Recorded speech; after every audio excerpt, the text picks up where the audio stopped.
ന്യൂസിലാൻഡിലേക്കാണ്.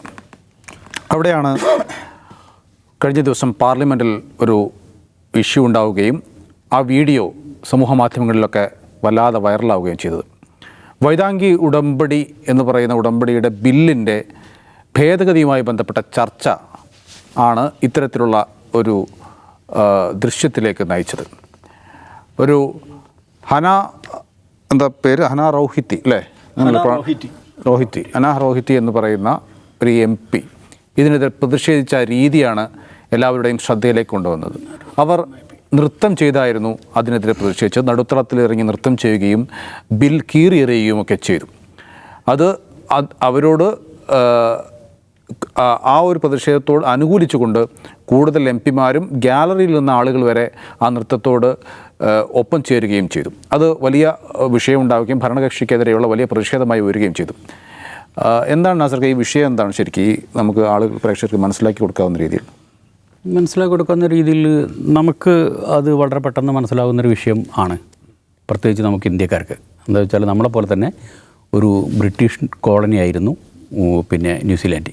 നമ്മൾ ഫുട്ബോളിലൊക്കെ ആണെങ്കിൽ കിവി എന്ന് പറയുന്ന, ക്രിക്കറ്റിലും ഇതിലൊക്കെ കിവി എന്ന് പറയുന്ന ആ ഡാൻസും നമുക്ക് പിന്നെ സുപരിചിതമായ സാധനമാണ് ഈ കിവി കിവി. കാരണം കിവി കളിക്കാർ പിന്നെ പ്രത്യേകിച്ച് അവരുടെ പിന്നെ ഫുട്ബോൾ ടീം അന്താരാഷ്ട്ര പിന്നെ ഇതിന് പോകുമ്പം അന്താരാഷ്ട്ര മത്സരങ്ങൾക്ക് പോകുമ്പം അത് സാധാരണഗതിയിൽ കളിക്കാറുള്ള, അത് പിന്നെ പെർഫോം ചെയ്യാറുള്ള അവരുടെ ഒരു ഗോത്രവർഗ ഡാൻസാണ് സത്യത്തിൽ ഹക്ക ഒരു പിന്നെ യുദ്ധനൃത്തം കൂടിയാണ്. സാധാരണഗതിയിൽ ആദ്യ കാലഘട്ടത്തിൽ ഇത് ഹക്ക അവരുടെ മാവോറി എന്ന് പറഞ്ഞവരാണ് ഈ സ്വിറ്റ്സർലാൻഡിലെ ഏറ്റവും ന്യൂസിലാൻഡിലെ ഏറ്റവും പിന്നെ പ്രബലമായ ഇൻഡിജീനിയസ് ജനത, ഈ ആദിമ ഗോത്രവർഗ ജനത. ഏതാണ്ട് പിന്നെ ന്യൂസിലാൻഡിലെ ജനസംഖ്യയിൽ 20% അധികം അവർ തന്നെയാണ്. അപ്പം അവരുടെ ഈ ആദ്യകാലത്ത് അവരുടെ ഗോത്രയുദ്ധങ്ങളിൽ മാത്രമല്ല ഏത് യുദ്ധത്തിലാണെങ്കിലും ഈ മാവോറി ഗോത്രം അവരുടെ പടയാളികളെ യുദ്ധത്തിലേക്ക് അയക്കുന്ന സമയത്ത് യാത്രയയപ്പ് കൊടുക്കാൻ വേണ്ടിയിട്ടുള്ള നൃത്തമാണ്. അത് കണ്ടില്ല, അതിൻ്റെ ഇത് കണ്ടല്ലോ. അപ്പം സത്യത്തിൽ അതുകൊണ്ട് ഉദ്ദേശിക്കുന്നത് ആ നൃത്തം ചെയ്യുന്ന സമയത്തുള്ള മുഖഭാവവും ആംഗ്യങ്ങളും കൊണ്ട് എതിരാളികളെ ഭീഷണിപ്പെടുത്തുക എന്നത് തന്നെയാണ്. പേടിപ്പിച്ച് നിർത്തുക എന്നത് തന്നെയാണ് ഇതിൻ്റെ ആദ്യത്തേത്. പിന്നെ അവരുടെ ആത്മവീര്യം വർദ്ധിപ്പിക്കാനും അവരോരുത്തരുടെയും ആത്മവീര്യം വർദ്ധിപ്പിക്കാനും ദൈവസഹായം വിളിക്കാനും ഒക്കെയുള്ള മുദ്രാവാക്യങ്ങളൊക്കെ ആയിട്ടാണ്. അതാണ് ഈ ഹക്ക ഡാൻസ്. സാധാരണഗതിയിൽ അവരൊരു പ്രതിഷേധം അല്ലെങ്കിൽ ഒരു എന്താ പറയുക ഈ വൈരാഗ്യമല്ല, ഈ ഇതിൻ്റെ പ്രഖ്യാപനം, ഈ റിവെഞ്ചിൻ്റെ പ്രഖ്യാപനം തുടങ്ങിയ സംഭവങ്ങളിലൊക്കെയും അതൊരു ആചാരപരമായിട്ട് തന്നെ അനുഷ്ഠിച്ച് വരികയും ചെയ്യുന്നതാണ്. അത് അനുഷ്ഠിക്കാൻ പാർലമെൻറ്റിൽ ഇത്തവണ അത് വരാനുള്ള സംവിധാനം എന്താണെന്ന് വെച്ചാൽ അതാണ് നമ്മൾ പറഞ്ഞത്.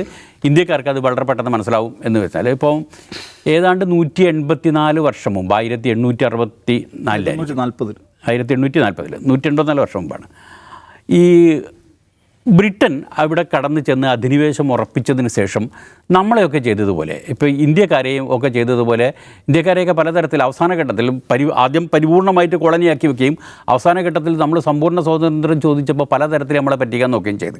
പുത്രിക രാഷ്ട്ര പദവി തരാം, ഡൊമീനിയൻ പദവി തരാം എന്നൊക്കെ പറഞ്ഞിട്ട്, അല്ലേ നീ ഇതൊക്കെ സ്വാതന്ത്ര്യം കിട്ടിയതിന് ശേഷം പോലും അങ്ങനെ നിങ്ങൾ വിട്ടുപോകരുത്, കോമൺവെൽത്തിൻ്റെ ഉള്ളിൽ നിൽക്കണം എന്നൊക്കെ പറഞ്ഞിട്ട് ഇങ്ങനെ പലതരത്തിലും നമ്മളെയൊക്കെ പറ്റിക്കാൻ നോക്കിയപ്പം സ്വിറ്റ്സർലാൻഡിലെ ന്യൂസിലാൻഡിലെ ജനതയെ പറ്റിക്കാൻ പറ്റിയിട്ടില്ല. അവരോട് വളരെ കൃത്യമായിട്ടൊരു കരാർ ഉണ്ടാക്കേണ്ടി വന്നു. അത് 50ഓളം ഗോത്രവർഗ തലവന്മാരും എലിസബത്ത് രാജ്ഞിക്ക് വേണ്ടി എലിസബത്ത് രാജ്ഞിൻ്റെ പ്രതിനിധി വന്നിട്ട് വളരെ കൃത്യമായിട്ട് 2 കൂട്ടർ കൂടി ഒരുമിച്ച് ഭരിക്കാം എന്നുള്ള, പരസ്പരം പങ്കിട്ടുകൊണ്ട് 2 കൂട്ടർ കൂടി ഒരുമിച്ച് ഭരിക്കാം എന്നുള്ളൊരു കരാറാണ് ഉണ്ടാക്കിയത്. അതാണ് നമ്മൾ നേരത്തെ പറഞ്ഞ ഈ കരാർ. ആ കരാർ അനുസരിച്ചുള്ളൊരു വളരെ പ്രധാനപ്പെട്ട സംഭവം എന്താണെന്ന് വെച്ചാൽ അടിസ്ഥാന നിയമങ്ങൾ, നമ്മളിവിടെ ഫണ്ടമെൻ്റൽ നിയമങ്ങൾ എന്ന് പറയുന്ന തരത്തിലുള്ള എല്ലാ മൗലിക നിയമങ്ങൾ, ഫണ്ടമെൻ്റൽ നിയമങ്ങൾ എന്ന് പറഞ്ഞാൽ അടിസ്ഥാന നിയമങ്ങൾ ആദ്യം തന്നെ സെറ്റ് ചെയ്ത് വെച്ച, ഈ പറയുന്ന കരാർ ഉണ്ടാക്കുന്ന സമയത്ത്, ഈ ട്രീറ്റി ഉണ്ടാക്കുന്ന സമയത്ത് സെറ്റ് ചെയ്ത് വെച്ച അടിസ്ഥാന നിയമങ്ങൾ, ഫണ്ടമെൻ്റൽ നിയമങ്ങൾ മാറ്റാൻ പറ്റില്ല. എന്ന് വെച്ചാൽ അത് പാർലമെൻറ്റിന് മാറ്റാൻ പറ്റില്ല. പാർലമെൻറ്റിൽ ഭൂരിപക്ഷമുണ്ട് എന്ന് കരുതിയിട്ട് അടിസ്ഥാന നിയമങ്ങൾ മാറ്റാൻ കഴിയില്ല. ഈ അടിസ്ഥാന നിയമങ്ങൾ നേരത്തെ സെറ്റ് ചെയ്ത് വെച്ചതാണ്. നമ്മളിപ്പോൾ ഈ ഇങ്ങനെ ഭരണഘടനാ ഭേദഗതി എന്ന് പറഞ്ഞിട്ട് ഈ മൗലിക അവകാശങ്ങൾ പോലും മാറ്റി കൊണ്ടുവരാൻ പൗരത്വാവകാശം, മൗലികാവകാശമൊക്കെ നമ്മളുടെ ഇവിടെ മാറ്റിക്കൊണ്ടിരിക്കുകയുള്ളൂ. ഇങ്ങനെ തരത്തിൽ അവർക്ക് മാറ്റാൻ പറ്റില്ല. അടിസ്ഥാന നിയമങ്ങൾ, ഫണ്ടമെൻ്റൽ നിയമങ്ങൾ നേരത്തെ ട്രീറ്റിൽ ഒരുമിച്ച് ഭരിക്കാം എന്ന് പറഞ്ഞ് ട്രീറ്റി ഉണ്ടാക്കിയപ്പോഴുണ്ടായ അടിസ്ഥാന നിയമങ്ങൾ അങ്ങനെ തന്നെ നിലനിൽക്കും. അതിനെ കോടതിക്ക് വ്യാഖ്യാനിക്കാം. കോടതിയിൽ മാത്രം ഇത് ചോദ്യം ചെയ്യാം. കോടതിക്ക് ഇതിനനുസരിച്ചിട്ട് തന്നെ വ്യാഖ്യാനിക്കാം എന്നുള്ളതാണ് അവിടുത്തെ ഫണ്ടമെൻ്റൽ നിയമവും ഭരണരീതിയും. ഭരണവും നടന്നു പോകുന്നു അങ്ങനെ തന്നെ. ഭരണം എന്ന് പറയുമ്പോൾ ഇപ്പോഴും എലിസബത്ത് രാജ്യം തന്നെയാണ് ഭരണത്തലവ. അല്ല, ഈ ഭരണത്തലവൻ എന്ന് പറഞ്ഞാൽ ബ്രിട്ടീഷ് രാജാവ് തന്നെയാണ് ഭരണത്തലവൻ എന്ന് മനസ്സിലാക്കണം. രാജാവ് ഇല്ലെങ്കിൽ അവിടെ ഗവർണറെ ചുമതലപ്പെടുത്തും എന്ന്. എന്നാലും അടിസ്ഥാന നിയമങ്ങൾ നേരത്തെ പറഞ്ഞ ട്രീറ്റിക്ക് അടിസ്ഥാനമായിട്ട് തന്നെ ഉള്ളതുകൊണ്ട് അവിടെ ഒരു മാറ്റമില്ല. പക്ഷേ അടുത്ത കാലത്ത് നമ്മൾ ഈ പറയുന്ന ബാക്കി എല്ലാ സ്ഥലങ്ങളിലും കാണുന്നത് പോലെ ഈ വലതുപക്ഷ പാർട്ടികൾ, ഫാർ റൈറ്റ് പാർട്ടികൾ ഉയർന്നു വരുന്ന സാഹചര്യത്തിൽ അങ്ങനത്തെ ഒരു പാർട്ടിയാണ് ഇപ്പം ഈ ബില്ലുമായിട്ട് വന്നിട്ടുള്ളത്.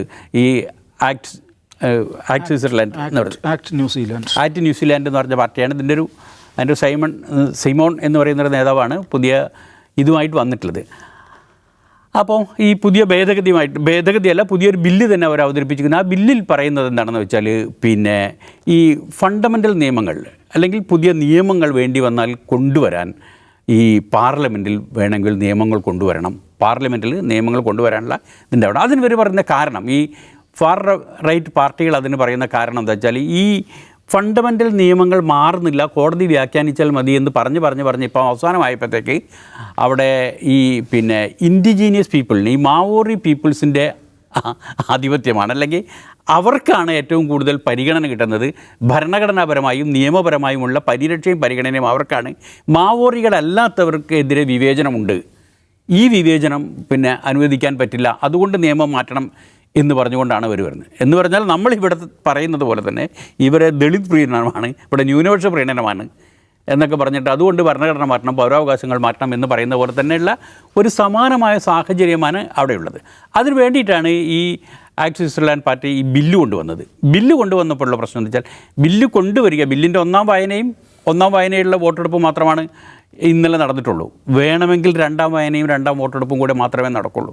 അതിനപ്പുറത്തേക്ക് പോവില്ല. ഇന്നലെ സംഭവിച്ചത് തന്നെ ഇവരോട് ഈ പറയുന്ന മാവോറികളുടെ അവരുടെ ഗോത്രവർഗ പാർട്ടിയുടെ നേതാവിനോട്, അവരുടെ നേതാവാണ് ഹന്ന, അവരുടെ പാർട്ടി നേതാവ് കൂടിയാണ് ഹന്നയോട് നിങ്ങളുടെ പാർട്ടി ഇതിനെ പിന്തുണക്കുന്നുണ്ടോ എന്ന് ചോദിച്ചപ്പോഴാണ്, നിങ്ങളുടെ പാർട്ടി ഇതിനെ പിന്തുണക്കുന്നുണ്ടോ എന്ന് സ്പീക്കർ ചോദിച്ച ചോദ്യത്തിനോടാണ് അവർ ആ പ്രതികരണം നടത്തിയത്. അപ്പോൾ അതാണ് അവിടെ സംഭവിച്ചുകൊണ്ടിരിക്കുന്നത്. അത് അടിസ്ഥാനപരമായ പ്രശ്നം തന്നെയാണ്. ഗോത്രവർഗ ജനതയെ സംബന്ധിച്ചല്ല, ഈ ആദിമനിവാസികളെ, നമ്മുടെ ഇൻഡിജീനിയസ് പീപ്പിൾസിനെ സംബന്ധിച്ചിട്ട് അവരുടെ നിലവിലുള്ള അവകാശം എന്ന് പറഞ്ഞാൽ ആ രാജ്യത്തിൻ്റെ ഭരണഘടന തന്നെ അവരോടുള്ള കരാറിൻ്റെ അടിസ്ഥാനത്തിൽ ഉണ്ടാക്കിയതാണ്. അതിനെ മാറ്റി എഴുതാൻ പറയുക എന്ന് പറഞ്ഞാൽ, അതിനെ മാറ്റി എഴുതാൻ വേണ്ടി ശ്രമിക്കുക എന്ന് പറഞ്ഞാൽ തുടക്കത്തിൽ അവരതിനെ എതിർക്കും എന്നുള്ളത് അവരുടെ ഭാഗത്തു നിന്നും മാത്രമല്ല, അത് ഈ അടിസ്ഥാന വർഗങ്ങളുടെയും അടിസ്ഥാന നിയമങ്ങളുടെയും ഭാഗത്തു നിന്നും ന്യായമാണല്ലോ. ഇതെന്തെങ്കിലും ഇമ്പാക്റ്റ് ഉണ്ടാക്കുന്നുണ്ടോ ഈ ബില്ലും ഈ പ്രതിഷേധമൊക്കെ? ഇത് ഇമ്പാക്റ്റ് ഉണ്ടാക്കുന്നതെന്ന് വെച്ചാൽ ഞാൻ ഇത് സംഗതി വേറൊരു നിലക്ക് പറയാം. നൗഫൽ ഇപ്പോൾ സ്കൂളിൽ ഇംഗ്ലീഷ് പഠിക്കുമ്പോൾ ആക്റ്റീവ് വോയിസ് പാസീവ് വോയിസ് പഠിക്കാറില്ലേ? അതിന് ഉദാഹരിക്കുന്ന ഇതെന്താണ്? Columbus discovered America, America was discovered Columbus എന്നല്ലേ നമ്മൾ ഈ ആക്റ്റീവ് വോയിസ് പാസീവ് വോയിസ്. ഈ വാചകത്തിൽ നൗഫലിന് എന്തെങ്കിലും പ്രശ്നം തോന്നുന്നുണ്ടോ? കൊളംബസ് ഡിസ്കവേർഡ് അമേരിക്ക എന്ന് പറഞ്ഞാൽ എന്താണ്? 1492 ഈ കൊളംബസ് എന്ന് പറയുന്ന ചങ്ങായി കപ്പലിൽ കയറിയിട്ട് അമേരിക്കയിലെത്തി. അതാണല്ലോ കൊളംബസ് ഡിസ്കവേർഡ് അമേരിക്ക എന്ന് പറയുന്നത്. അപ്പോൾ ഈ ചങ്ങായി അമേരിക്കയിലെത്തുമ്പോൾ അമേരിക്കയിൽ ആരെങ്കിലും ഉണ്ടായിനോ? അവിടെ ലക്ഷക്കണക്കിന് മനുഷ്യർ താമസിക്കുന്നില്ലേ? റെഡ് ഇന്ത്യൻസ്, വൈക്കിങ്സ് അല്ലെങ്കിൽ നാറ്റീവ് അമേരിക്കൻസ് എന്ന് പറയുന്ന ലക്ഷക്കണക്കിന് മനുഷ്യർ അവിടെ താമസിക്കുന്നുണ്ടല്ലോ. അപ്പോൾ ആ ചങ്ങായിമാർ അത് ഇതുവരെ കണ്ടുപിടിച്ചില്ലേ? അതൊരു പ്രശ്നമില്ലേ? കൊളംബസ് ഡിസ്കവേർഡ് അമേരിക്ക എന്നെങ്ങനെ പറയാം? അല്ലെങ്കിൽ എന്തുകൊണ്ടാണ് അങ്ങനെ പറയുന്നത്? നമ്മളൊക്കെ അങ്ങനെ പറയും, എഴുതി പഠിക്കുക, ഇമ്പോസിന് ഏതൊക്കെ ചെയ്തിട്ടുണ്ടാവുമല്ലോ. അപ്പം അവിടെ താമസിക്കുന്ന ലക്ഷക്കണക്കായിട്ടുള്ള മനുഷ്യർ അവർ ഇതുവരെ അമേരിക്ക കണ്ടുപിടിച്ചില്ലെന്നാണോ? അവിടെ താമസിക്കുകയാണല്ലോ. കൊളംബസിൻ്റെ കണ്ണിലൂടെയാണ് നമ്മൾ ലോകത്തെ കാണുന്നത്. കൊളംബസ് അവിടെ പോയി പിന്നാലെ വേറെ ആളുകളും അങ്ങോട്ട് പോയി, മൂപ്പര നാട്ടുകാർ അങ്ങോട്ട് പോയി, ആ നാട് സെറ്റിൽ ചെയ്തു. ഒരു സെറ്റിലർ കൊളോണിയൽ പ്രോജക്റ്റാണ് അവിടെ നടന്നത്. അവിടുത്തെ റെഡ് ഇന്ത്യൻസിനെ കൊല്ലുകയോ, കുറേ ആളുകളെ കൊല്ലുന്നു, കുറേ ആളുകളെ അടിമകളാക്കുന്നു, കുറേ ആളുകളെ ആട്ടിപ്പായിക്കുന്നു, മലഞ്ചെരുവുകളിലേക്ക് ഓടിക്കുന്നു. അങ്ങനെ ഉണ്ടായി വന്നൊരു സെറ്റിലർ കൊളോണിയൽ നാഷനാണെന്ത് അമേരിക്ക എന്ന് പറയുന്നത്. അപ്പോൾ ആ കൊളോണിയലിസത്തിന് നാന്ദി കുറിച്ച പരിപാടിക്കാണ് നമ്മൾ എന്ത് പറയുന്നത്, ഡിസ്കവറി എന്ന് പറയുന്നത്. മനസ്സിലായില്ലേ? അത് എന്തുകൊണ്ടാണ് അങ്ങനെ പറയുന്നത്? ഈ വിജയിച്ചവനാണ് ഭാഷയുണ്ടാക്കുന്നത്, അതുകൊണ്ടാണ് ഡിസ്കവറി എന്ന വാക്കുണ്ടാകുന്നത്. ഇതേമാതിരി ന്യൂസിലാൻഡ് എന്ന് പറയുന്ന ഒരു പ്രദേശം, ന്യൂസിലാൻഡ് എന്നല്ല അന്നറിയപ്പെടും ഒരു പ്രദേശം അവിടെ ഉണ്ടായിരുന്നു, പോളിനേഷ്യൻ ഏരിയയിൽ. അവിടെ 1789 മറ്റാണ് ജെയിംസ് കുക്ക് എന്ന് പറയുന്ന ഒരു ബ്രിട്ടീഷുകാരൻ അവിടെ എത്തുന്നത്. എങ്ങനെയാണോ 1492 കൊളംബസ് അമേരിക്കയിലെത്തുന്നത്, 1498 വാസ്കോഡ ഗാമ കാപ്പാടെത്തുന്നത്, അതേപോലെ ജെയിംസ് കുക്ക് 1749 എൻ്റെ ഓർമ്മ ഇവിടെ എത്തും, ന്യൂസിലാൻഡിലെത്തുന്നു.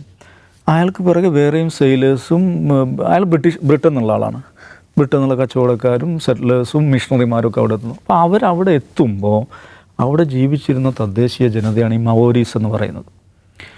അങ്ങനെ വന്നു ഈ പ്രദേശത്ത് കോളനികൾ ഉണ്ടാക്കി തുടങ്ങി ബ്രിട്ടീഷുകാർ. കോളനികൾ ഉണ്ടാക്കുമ്പോൾ സ്വാഭാവികമായിട്ടും ഈ മവോരികളുടെ ഭാഗത്ത് നിന്ന് റെസിസ്റ്റൻസ് ഉണ്ടാകുന്നു. അങ്ങനെ റെസിസ്റ്റൻസിൻ്റെയും സഹകരണത്തിൻ്റെയും ഒക്കെ കാലം ഇങ്ങനെ പോകുന്നു. അങ്ങനെ 1840 ബ്രിട്ടീഷ് പാർലമെൻറ്റ് ബ്രിട്ടൻ ഔദ്യോഗികമായിട്ട് ന്യൂസിലാൻഡിനെ ബ്രിട്ടീഷ് കോളനിയായിട്ട് പ്രഖ്യാപിക്കുന്നു. 1840 British parliament the New Zealand constitution act പാസ്സാക്കുന്നു. ഈ ന്യൂസിലാൻഡ് കോൺസ്റ്റിറ്റ്യൂഷൻ ആക്ട് പാസ്സാക്കുവാൻ സാധിച്ചത് എങ്ങനെയാണെന്ന് ചോദിച്ചിട്ടുണ്ടെങ്കിൽ, അവിടെയുള്ള ഈ മവോരി ട്രൈബൽ ലീഡേഴ്സുമായി ചേർന്നിട്ട് അവിടെ ഉണ്ടായിരുന്ന ബ്രിട്ടീഷ് കൗൺസിൽ ഒരു കരാറിലെത്തുന്നതാണ് ട്രീറ്റി ഓഫ് വൈറ്റാങ്കി എന്ന് പറയുന്നത്. ആ കരാറിൻ്റെ പുറത്താണ് ഇന്ന് നമ്മൾ കാണുന്ന ന്യൂസിലാൻഡ് എന്ന് പറയുന്ന രാഷ്ട്രം ഉണ്ടാകുന്നത്. അതിൻ്റെ ബേസിക് ലോ എന്താണെന്ന് ചോദിച്ചാൽ ട്രീറ്റി ഓഫ് വൈറ്റാങ്കിയാണ്. ട്രീറ്റി ഓഫ് വൈറ്റാങ്കിയെ മറികടന്നുകൊണ്ടൊരു ഒരു നിയമം അവിടെ ഉണ്ടാക്കാൻ പറ്റില്ല. അതാണ് അടിസ്ഥാനം. എന്ന് വെച്ചാൽ ആ ഒരു ട്രീറ്റിയിൽ ഏർപ്പെട്ടത് കൊണ്ടാണ് ന്യൂസിലാൻഡ് എന്ന് പറയുന്ന ഒരു കോളനി രാഷ്ട്രമുണ്ടാക്കാൻ ബ്രിട്ടന് സാധിച്ചത്. ഇന്നും അത് ബ്രിട്ടീഷ് ക്രൗണിന് കീഴിലൊരു പ്രദേശമാണെന്ന് നമ്മൾ മനസ്സിലാക്കണം. അപ്പോൾ അതിലാണ് ഇതിങ്ങനെ പൂക്കൊണ്ടിരിക്കുന്നത്. അപ്പോൾ ആ നിയമം ട്രീറ്റി ഓഫ് വൈറ്റാങ്കി എന്ന് പറയുന്നത് അത് എന്താണ്, ഇവിടെ BJP-ക്കാർ പറയുന്ന സ്ഥിരം പരിപാടി ഉണ്ടല്ലോ, ന്യൂനപക്ഷ പ്രീണനം എന്ന് പറയുന്നത്. ഇവിടെ ഭൂരിപക്ഷത്തേക്കാൾ അധികാരവും ഭൂരിപക്ഷത്തേക്കാൾ ആനുകൂല്യവും ഭൂരിപക്ഷത്തേക്കാൾ പരിരക്ഷയും ന്യൂനപക്ഷങ്ങൾക്കാണ്. ഇതാണ് ഈ റൈറ്റ് വിങ്ങിൻ്റെ എല്ലാ കാലത്തെയും പ്രചാരണം. ഇപ്പോൾ കശ്മീരിനെ കുറിച്ച് പറയുമ്പോൾ, ആർട്ടിക്കിൾ 370 കുറിച്ച് പറയുമ്പോൾ, കശ്മീരിന് എന്താ കൊമ്പുണ്ടോ, അവർക്ക് എന്താണ് ഒരു പ്രത്യേക പദവി എന്ന് ചോദിക്കും. എന്തുകൊണ്ടാണ് കശ്മീരിന് പ്രത്യേക പദവി? കശ്മീർ എന്ന് പറയുന്ന പ്രദേശം ഇന്ത്യൻ യൂണിയൻ ലയിക്കാൻ ആധാരമായിട്ടുള്ള ആർട്ടിക്കിളാണ് ആർട്ടിക്കിൾ 370. ആർട്ടിക്കിൾ 370-ലൂടെയാണ് ഇന്ത്യയിലേക്ക് ആ പ്രദേശത്ത് ലയിപ്പിക്കപ്പെടുന്നത്. അതേപോലെ ഞാൻ മുമ്പ് പറഞ്ഞ പോലെ ആർട്ടിക്കിൾ 370 മാത്രമല്ല, ആർട്ടിക്കിൾ 371 ഉണ്ട്. ആർട്ടിക്കിൾ 371 A മുതൽ J വരെയുണ്ട് ഇന്ത്യൻ കോൺസ്റ്റിറ്റ്യൂഷനിൽ, നോർത്ത് ഈസ്റ്റേൺ സംസ്ഥാനങ്ങൾക്ക് വേണ്ടിയിട്ട്. അപ്പോൾ എന്ന് വെച്ചിട്ടുണ്ടെങ്കിൽ ഈ ന്യൂനപക്ഷങ്ങളെ, മാർജിനലൈസ് ആയിട്ടുള്ള കമ്മ്യൂണിറ്റീസിനെ, പ്രദേശങ്ങളെ, ഭാഷകളെ ഒക്കെ സംരക്ഷിക്കുവാനും അതിനെ ദേശീയ മുഖ്യധാരയുടെ ഭാഗമാക്കാനും വേണ്ടിയുള്ള സവിശേഷമായിട്ടുള്ള പ്രൊവിഷൻസ് ലോകത്തെല്ലാ ഭരണഘടനകളിലുമുണ്ട്. അതേപോലെ അവിടെ കോളനൈസ് ചെയ്യപ്പെട്ട ജനവിഭാഗമാണ് മവോരീസ്. അവരുമായിട്ടുള്ള ഒരു ധാരണയുടെ പുറത്താണ് ന്യൂസിലാൻഡ് എന്ന് പറയുന്ന രാജ്യം ഉണ്ടായിരിക്കുന്നത്. അതുകൊണ്ട് അവർക്ക് സവിശേഷമായ പരിരക്ഷ നൽകുന്നതാണ് ട്രീറ്റി ഓഫ് വൈറ്റാങ്കി എന്ന് പറയുന്നത്. അപ്പോൾ അതേക്കുറിച്ചാണ് ഇപ്പോൾ അധികാരത്തിലുള്ള. അപ്പോൾ കഴിഞ്ഞ വർഷം വരെ നമുക്കറിയാം അവിടുത്തെ ഏറ്റവും പ്രധാനപ്പെട്ട രണ്ട് പാർട്ടികൾ ലേബർ പാർട്ടി ഈ ബ്രോഡ് ലെഫ്റ്റ് പാർട്ടിയാണ്. ജസീന്ത ആർഡൻ കേട്ടിട്ടുണ്ടാകും. കഴിഞ്ഞ വർഷം വരെ അവരായിരുന്നു പ്രൈം മിനിസ്റ്റർ. കഴിഞ്ഞ വർഷത്തെ ഇലക്ഷനിലാണ് ആ ലേബർ പാർട്ടി പരാജയപ്പെടുകയും ഈ national party, New Zealand party, New Zealand first party എന്ന് പറയുന്ന 3 വലതുപക്ഷ കക്ഷികളുടെ സഖ്യമാണ് അവിടെ വിജയിച്ചതും ഭരിക്കുന്നതും. അപ്പോൾ അതിൽ ഈ ആക്ട് ന്യൂസിലാൻഡ് പാർട്ടിയുടെ ഇലക്ഷൻ പ്രോമിസിൽ തന്നെ പെട്ട കാര്യമായിരുന്നു ട്രീറ്റി ഓഫ് വൈറ്റാങ്കി റീവിസിറ്റ് ചെയ്യുമെന്നുള്ളത്. അപ്പോൾ ട്രീറ്റി ഓഫ് വൈറ്റാങ്കി റീവിസിറ്റ് ചെയ്യുവാൻ ആവശ്യമായിട്ടുള്ളൊരു ബില്ലാണ് അവർ പ്രപ്പോസ് ചെയ്തിരിക്കുന്നത്, പ്രിൻസിപ്പൽ ബിൽ എന്ന് പറയുന്നത്, പ്രിൻസിപ്പൽ ട്രീറ്റി ബിൽ എന്ന് പറഞ്ഞിട്ട്. അപ്പോൾ അത് എന്താണ് അതിലെ പ്രധാനം? അവർ പറയുന്നത് ഇവിടെ ഈ മവോരീസിന് അല്ലെങ്കിൽ ആദിമ നിവാസികളായിട്ടുള്ള ആളുകൾക്ക് പ്രത്യേകമായ പരിരക്ഷ കൊടുക്കുന്നു, അവർക്ക് പ്രീണനമുണ്ട്, അവർക്ക് സൗകര്യങ്ങളുണ്ട്, അവർക്ക് സവിശേഷമായ അധികാരങ്ങൾ കൊടുക്കുന്നു. അത് ശരിയല്ല, അത് മാറ്റണം. ഇതാണ് പറഞ്ഞുകൊണ്ടിരിക്കുന്നത്.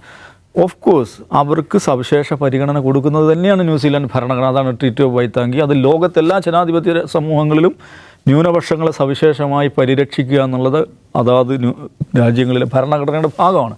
പക്ഷേ ഇൻ പ്രാക്ടീസ് മാവോരിസ്റ്റിൻ്റെ കഥ നമ്മൾ എടുത്തു നോക്കിക്കഴിഞ്ഞിട്ടുണ്ടെങ്കിൽ അവിടെ 20% വരുന്ന ജനവിഭാഗമാണ് അവർ സാമൂഹ്യ ജീവിതത്തിൻ്റെ, സാമ്പത്തിക ജീവിതത്തിൻ്റെ, രാഷ്ട്രീയ ജീവിതത്തിൻ്റെ എല്ലാ രംഗങ്ങളിൽ നിന്നും മാറ്റി നിർത്തപ്പെട്ട ആളുകളാണ്. ഇന്ത്യയിൽ മുസ്ലിങ്ങളുടെ സിറ്റുവേഷനുമായിട്ടുള്ള ഒരു കമ്പാരിറ്റീവ് സ്റ്റഡി നമ്മൾ ഈ മാവോരിസുമായി വെച്ച് നോക്കിയാൽ ഒരുപാട് സാമ്യതകൾ കാണാൻ പറ്റും. ഇപ്പോൾ 20% മാവോരിസിൻ്റെ ന്യൂസിലാൻഡിലെ 20% 19 ഒക്കെ വരത്തുള്ളൂ. 20 കൂട്ടുക, 20% അവരുടെ ജനസംഖ്യയിലെ അവരുടെ പെർസെൻറ്റേജ് എന്ന് പറയുന്നത്. പക്ഷേ ന്യൂസിലാൻഡിലെ തടവ് പുള്ളികളുടെ പ്രിസണേഴ്സ് എടുത്ത് നോക്കിക്കഴിഞ്ഞാൽ 53% മാവോരീസാണ്. സ്കൂൾ ഡ്രോപ്പ് ഔട്ട്സിൻ്റെ കാര്യം എടുത്ത് നോക്കിക്കഴിഞ്ഞാൽ, ഗ്രാജുവേറ്റ്സിൻ്റെ കാര്യം എടുത്ത് കഴിഞ്ഞാൽ, ഇതിലെല്ലാം എന്തെല്ലാം സാമൂഹിക വികസനത്തിൻ്റെ എന്തെല്ലാം പുരോഗതിയുടെ എന്തെല്ലാം ഇൻഡിക്കേറ്റേഴ്സ് ഉണ്ടോ ആ ഇൻഡിക്കേറ്റേഴ്സിൻ്റെ എല്ലാ ഇൻഡിക്കേറ്റേഴ്സിലും പിറകിൽ നിൽക്കുന്നൊരു സമൂഹമാണത്. എവിടെ സവിശേഷമായ പരിരക്ഷ ഉണ്ടായിരിക്കെ തന്നെ, ഭരണഘടനാപരമായി സവിശേഷമായ പരിരക്ഷ ഉണ്ടായിരിക്കെ തന്നെ എന്നിരിക്കെയാണ് ഈ വലതുപക്ഷ പാർട്ടികൾ ഈ പറയുന്ന തദ്ദേശീയ വിരുദ്ധ, ഗോത്ര വിരുദ്ധ വികാരം ഉണ്ടാക്കി. ഇവിടെ എങ്ങനെയാണോ ഭരണപക്ഷ ഈ ഹിന്ദുത്വ പാർട്ടികൾ ന്യൂനപക്ഷ വിരുദ്ധ വികാരം ഉണ്ടാക്കിയിട്ട് ഭൂരിപക്ഷത്തെ കൺസോളിഡേറ്റ് ചെയ്യുന്നത്, ഒരു മെജോറിറ്റേറിയൻ പൊളിറ്റിക്സ് എങ്ങനെയാണോ കൊണ്ടുവരുന്നത്, അതേ പാറ്റേണിലാണ് അവിടെയും ഈ പൊളിറ്റിക്സ് മുന്നോട്ട് പോകുന്നത്. അതിൻ്റെ ഭാഗമായിട്ടാണ് ഈ പ്രിൻസിപ്പൽ ട്രീറ്റി ബിൽ കൊണ്ടുവരുന്നത്. അപ്പോൾ അതിനെതിരെ ഈ പറയുന്ന ഹന എന്ന് പറയുന്ന 22 വയസ്സ് മാത്രം പ്രായമുള്ള അവർ നടത്തിയിട്ടുള്ള പ്രതിഷേധം ഇന്ന് ലോകമാകെ ശ്രദ്ധിച്ചു. പ്രത്യേകിച്ച് ആ ഹക്ക ഡാൻസിൻ്റെ ഒരു ആകർഷണീയതാണ്. ഈ ഹക്ക ഡാൻസ് അടുത്ത കാലത്ത് ഭയങ്കരമായി ശ്രദ്ധിക്കപ്പെട്ടത് ഈ ഫലസ്തീൻ ഗസ ഇഷ്യൂ ഉണ്ടായപ്പോൾ അവിടെ ഹക്ക ഡാൻസ്, ഹക്കയിലൂടെയുള്ള മാവോരിസിൻ്റെ വലിയ പ്രതിഷേധം അവിടെ നടന്നിരുന്നു, ഇസ്രായേലിൻ്റെ ഈ ജിനോസൈഡിനെതിരെ. അപ്പോൾ ഇന്നലത്തെ ഈ പ്രതിഷേധത്തിനിടയിൽ ശ്രദ്ധിക്കണം, ഈ മവോരി പാർട്ടിയിൽപ്പെട്ട ഒരു അംഗം കഫിയ ധരിച്ചുകൊണ്ടാണ് ഈ പ്രതിഷേധത്തിൽ പങ്കുചേരുന്നത്. ഭയങ്കര രസമാണ്. അപ്പോൾ ആ നിലക്ക് അവർക്ക് അവരുടേതായ പാർട്ടി, മവോരി എന്ന് പറഞ്ഞ പാർട്ടിയുടെ പ്രതിനിധിയാണ് ഈ ഹക്ക. അവർ ഒരു പ്രോഗ്രസീവ് ജനാധിപത്യ ഹന റോഹിൻതി. അപ്പോൾ അവർ ആ ഒരു നിലപാട് സ്വീകരിക്കുന്ന സാമ്രാജ്യത്വ വിരുദ്ധമായിട്ടുള്ള ഈ തദ്ദേശീയ ജനങ്ങളുടെ അവകാശങ്ങൾ, ഇത്തരം കാര്യം അധിനിവേശ വിരുദ്ധ നിലപാട് സ്വീകരിക്കുന്ന ഒരു പാർട്ടിയാണ്. അവർ എല്ലാ വിഷയങ്ങളും അത് തന്നെയാണ്. അപ്പോൾ ഇത് പാർലമെൻറ്റിൽ അവർ ആ ബില്ല് കീറിയെറിയുന്നു. ഉടനെ ഹക്ക ഡാൻസ് അത് ഭയങ്കരമായ രൗദ്രഭാവമുള്ള ഒരു ഡാൻസാണ്. കണ്ടു നിൽക്കാൻ അതിന് പ്രത്യേകമായ ശബ്ദവിന്യാസമൊക്കെ ഉണ്ട്. അത് ലോകമാകെ ഭയങ്കരമായിട്ട് ശ്രദ്ധിക്കപ്പെട്ടു. പക്ഷെ അത് നമ്മളത് കണ്ട അവിടെ നിൽക്കുന്നില്ല. അവിടെ ഈ പ്രധാനപ്പെട്ട ഒരു മവോരി സെറ്റിൽമെൻ്റ് നിന്ന് വലിയൊരു മാർച്ച് ആരംഭിച്ചിട്ടുണ്ട് മെനിയാന്ന്. അത് ഈ ചൊവ്വാഴ്ച തലസ്ഥാനത്ത് എത്തും. 10,000 ജനങ്ങളാണ് അതിൽ പങ്കെടുക്കുന്നത്. 450 കിലോമീറ്റർ. അപ്പോൾ അതിൽ കാണേണ്ടത് ഇതാണ്, നിങ്ങളൊരു മെജോറിറ്റേറിയൻ പൊളിറ്റിക്സ്, ഈ പറയുന്ന പാർലമെൻ്ററി ഇലക്ടറൽ പൊളിറ്റിക്സിൽ മെജോറിറ്റി കമ്മ്യൂണിറ്റിയെ അവരെ കൂടെ കൂട്ടി അവരുടെ വികാരത്തെ ഉന്മാദമുണ്ടാക്കി ഇലക്ഷനിൽ സീറ്റ് നേടാൻ പറ്റിയേക്കും, വിജയിക്കാൻ പറ്റിയേക്കും. പക്ഷേ ഒരു ജനതയെ, അതെത്ര ന്യൂനപക്ഷമാണെങ്കിലും അവരെ സമ്പൂർണ്ണമായി മാറ്റി നിർത്തുന്ന സമീപനമാണ് സ്വീകരിക്കുന്നതെങ്കിൽ വലിയ പ്രതിഷേധം ഉണ്ടാകുമെന്നും അത് നമ്മുടെ രാഷ്ട്രത്തിൻ്റെ ഘടനയെ തന്നെ ബാധിക്കുന്ന തരത്തിൽ ഭയങ്കര വിസ്ഫോടനമായി മാറും എന്നുള്ള ഒരു യാഥാർത്ഥ്യമുണ്ടല്ലോ. അതാണ് നമ്മൾ ന്യൂസിലാൻഡിൽ കാണുന്നത്. അവർ 1000 കിലോമീറ്റർ താണ്ടി 10,000 മനുഷ്യർ മാർച്ച് ചെയ്തുകൊണ്ടിരിക്കുകയാണ് തലസ്ഥാനത്തേക്ക്. ചൊവ്വാഴ്ച അത് തലസ്ഥാനത്തെത്തും. എന്ത് സംഭവിക്കുമെന്ന് പറയാൻ പറ്റില്ല. എന്നുവെച്ചാൽ ഈ മെജോറിറ്റേറിയൻ പൊളിറ്റിക്സിലൂടെ മാത്രം അടിച്ചമർത്തി നിർത്താൻ പറ്റില്ല എന്നുള്ളതാണ്. റെസിസ്റ്റൻസ് ഉണ്ടാവും, പ്രതിരോധം ഉണ്ടാവും. റെസിസ്റ്റൻസ് ഇല്ലാതെ പോയാൽ അത്തരം ജനതകളില്ലാതെ, അങ്ങനെ ഇല്ലാതായിപ്പോയ ജനതകളും ഉണ്ട്. പക്ഷേ റെസിസ്റ്റൻസ് നോക്കൂ, 1800-കളുടെ അവസാനം തുടങ്ങിയ റെസിസ്റ്റൻസാണ് മവോരികളുടെ റെസിസ്റ്റൻസ് എന്ന് പറയുന്നത്. അത് ഈ 2024 തുടരുകയാണെന്നുള്ളതാണ്. അധിനിവേശമുള്ള കാലത്തോളം, ആധിപത്യമുള്ള കാലത്തോളം റെസിസ്റ്റൻസ് ഉണ്ടാവും, അതിൻ്റെ കലയുണ്ടാവും, അതിൻ്റെ ആവിഷ്കാരം ഉണ്ടാവും, അതിൻ്റെ രാഷ്ട്രീയം ഉണ്ടാവും, അതിൻ്റെ എല്ലാ തരത്തിലുള്ള മാനിഫെസ്റ്റേഷൻ ഉണ്ടാവും. ഭൂരിപക്ഷത്തിൻ്റെ പിന്തുണയുണ്ട് എന്നുള്ളത് കൊണ്ട് മാത്രം ഒരു കാര്യം നടപ്പിലാക്കിയെടുക്കാൻ പറ്റില്ല എന്നതിൻ്റെ ഉദാഹരണമാണ് ന്യൂസിലാൻഡ്. യെസ്, ന്യൂസിലാൻഡിൽ ഇന്ത്യക്കാർക്ക് ദൃഷ്ടാന്തമുണ്ട് എന്നാണ് ഈ പറഞ്ഞതിൻ്റെ അർത്ഥം. ഇന്നത്തെ ഔട്ട് ഓഫ് ഫോക്കസ് ഇവിടെ പൂർത്തിയാകുന്നു. നാളെ വീണ്ടും കാണാം. നമസ്കാരം.